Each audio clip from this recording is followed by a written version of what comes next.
boss, magandang araw sa inyong lahat. Welcome back ulit sa channel natin. Sa video ito, samahan nyo ulit ako. Magdi-deliver tayo ng Honor type Jeep sa may Tansa, Cavite. Bali, dito lang din, around Cavite lang.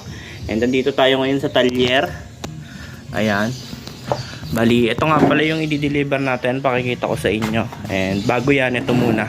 Bali, gusto ko munang pakita to sa inyo yung Honor type Jeep na, ayan, pambenta natin din yan.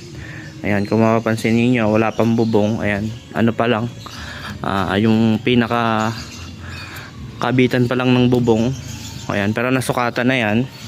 Ayan, nakabangko. Bali, ang kulang pala dyan mga boss is yung kanyang spacer sa likod. Ayan, kung mapapansin niyo, saktong sakto lang yung labas ng gulong.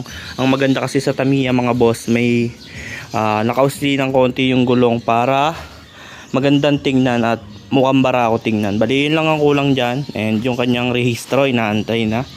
And pinasok na rin yan sa LTO. Ayan po, naka SR3 na bangko. Ayan, Recaro mga boss. Tapos, ayan, kompleto yung mga gauge. Tapos na to mga boss. Inaantay lang natin yung nagtatrapal. Ayan o. And ito yung ipapakita ko sa inyo. Yung Honor type Jeep na nabili na. Bali, ito siya mga boss, Tamiya Honor type Jeep. Bali, pure stainless, bagong assemble din to. Siguro tong unit na to matagal na sa atin to mga boss. And nakahanap na ng katapat. Bali, may full review po ito. Panoorin nyo na lang ito, ipipin ko sa screen. Ayan, hanapin nyo sa YouTube channel natin. And ayan, inaantay lang din natin yung kanyang trapal sa likod. Bali, may trapal na to. Ito yung itsura nya nung wala pang trapal. Ayan, ipa-flash ko sa screen. Tapos kompleto na din yung mga gauge mga bossing. Ayan o. Yung roll bar nito mga boss, rolled na loaded. Ayan. And tara, samahan nyo ako sa malupitang ekspedisyon. Bali, yan nga mga boss, nagpakarga muna tayo. Yan yung forma nya. Yan, napaka-pogi mga bossing, lalo na kapag walang trapal yan. Yun mga boss, bali dito tayo dadaan sa may Lancaster. Iatid nga pala natin to sa may Vista Mall Tansa. Bali, yung Tamiyang to is nakapost sa YouTube channel natin. Bali, naibenta na po and ipapatid sa atin ng nakabili sa Punta Tansa, Cavite. Bali, dito tayo dadaan sa Lancaster. Ayan. Bali, pakita ko lang yung mga gauge kompleto. Nagana po lahat yan mga boss. Ayan. Bali, ito yung pinakamabilis na kalsada patungo sa Tansa. May shortcut kasi dito.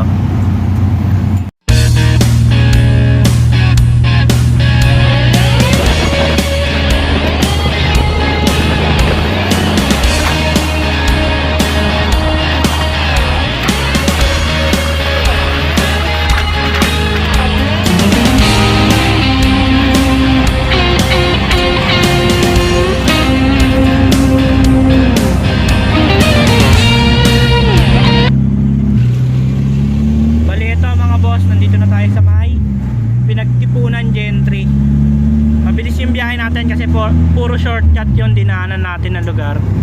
Bali, may isa pa tayong shortcut na dadaanan sa ano yun? Anong lugar yun? NFA Road, Kanluran. Bali, ang labas na po nun sa Tansa na. Bali, sa Vista Mall Tansa po tayo magkikita ng buyer. And ayan, malapit na tayo.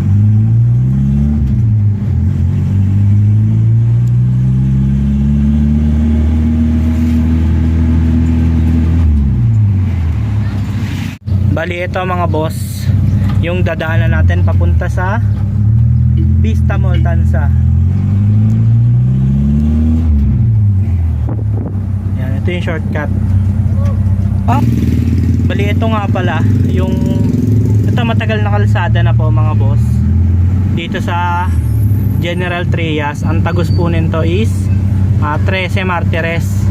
Ayan, at saka Tansa yung karsadang to. Ayan, maraming mga guide kasi one way lang yung mismong tulay dito mga bossing. Ayan po.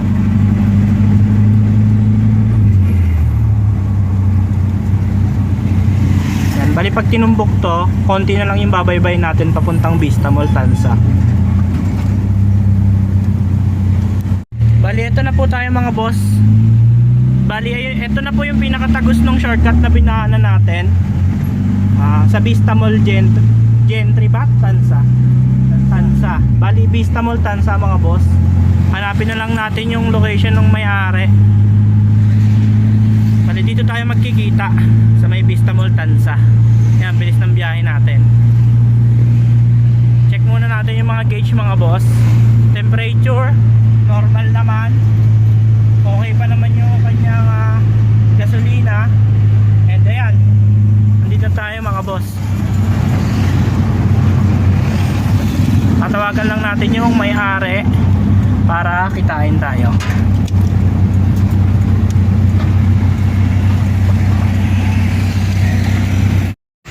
Bali, ito mga boss, magbabayaran na tayo.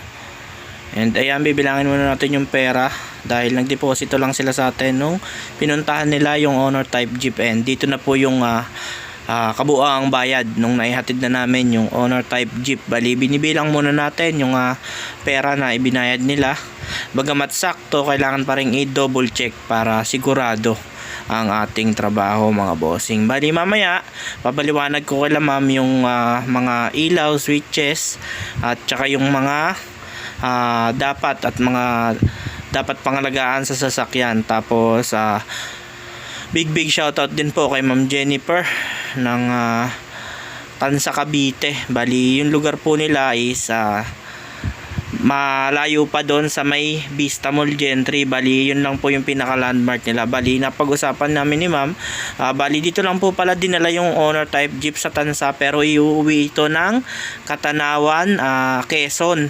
Bali, sa Quezon Province. And ayun, habang binibilang ko nga pala yung pera, and chinecheck na rin po nilang mag-asawa yung mga papers, and mamaya ituturo natin yung mga dapat gawin at dapat ingatan sa Honor Type Jeep. Bali, okay, all goods naman, and ituro na natin yung mga dapat ituro. Bali, yan, dito na po tayo sa lugar nila ma'am. Ayan, bali, Tansa po na ma'am. Oo, Tansa. Ayan, Bagtas Tansa. Apo. Ang galing naman ang service nyo. Tingnan nyo pa talaga yan. Bali, ayan, hanggang dito lang po yung video natin mga bossing. Bago po matapos yung video ito, sa mga gusto po ng Honor Type Jeep na ganitong style, message lang po kayo sa aming Facebook page para may pakita po namin, and andun din po lahat ng mga specs at detalye ng mga Honor Type Jeep na ibinebenta natin. Ayan, naka-flash na po sa screen ang aming Facebook page. And bago ko po tapusin yung video ito, nais ko po munang pasalamatan yung mga walang sawang nanonood at sumusuporta sa aming YouTube channel, and especially po sa mga kliyente na nagtitiwala sa ating YouTube channel, and sa mga viewers po natin mga bossing. Maraming salamat po sa inyong lahat. Sa mampanig po kayo nandoon, at happy viewing po sa inyong lahat. And bago nyo pong lisanin ang video ito, huwag nyo po kalimutan i-click ang subscribe button at i-on ang notification bell para lagi kayong updated sa mga video na ilalabas natin tungkol sa Honor Type Jeep. Yun lamang po, ingat and God bless.